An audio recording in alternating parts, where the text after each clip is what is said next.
সালাতুন ইয়া রাসূলুল্লাহ আলাইকুম সালামুন ইয়া হাবিবাল্লাহ আলাইকুম। এই জন্য আমরা যে দরবারে আসছি, যে তরিকা আসি, আমাদের সৌভাগ্য কিনা, কি বলে সৌভাগ্য না?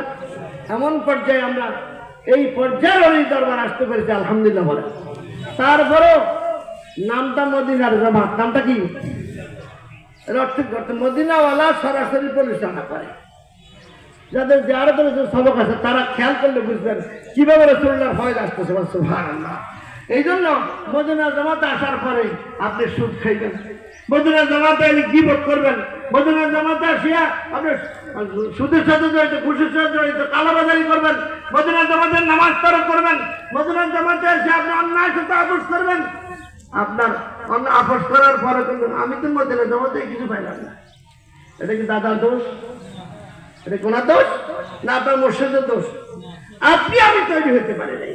এই জন্য আল্লাহর রাস্তায় বলবো, আচ্ছা জুমার দিন, এখন জুমার আজান হয়ে গেছে, যে কথা বলবো চলো, আমিও নাই আমারও নাই, আমিও নাই আমার, এটা নেওয়ার জন্যই কি রমজান আসছে। রমজানের শিক্ষাটা কি? আমিও নাই আমার। আমি যদি থাকি তাহলে তুমি আলাদা।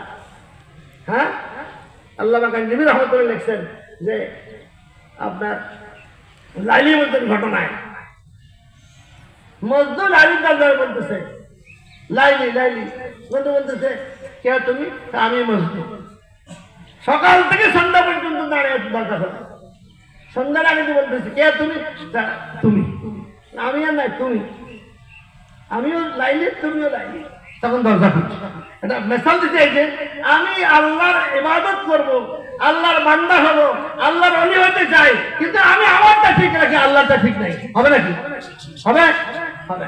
এই জন্য আজকে সবচেয়ে সমস্যা হলো আমাদের সমাজে লাখ লাখ লোকের মাহফিলে সেখানে বলা হচ্ছে রাসূলের পাক আমাদের মতো করে, নাউযুবিল্লাহ।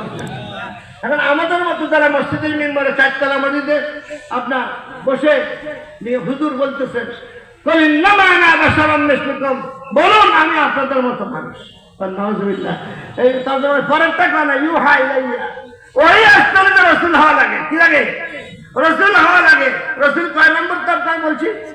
রাসূল না, রাসূল হলো আপনার 41 নম্বর, এর উপরে উল্লাস আছে 41 নম্বর স্তরে হলে কি রাসূল।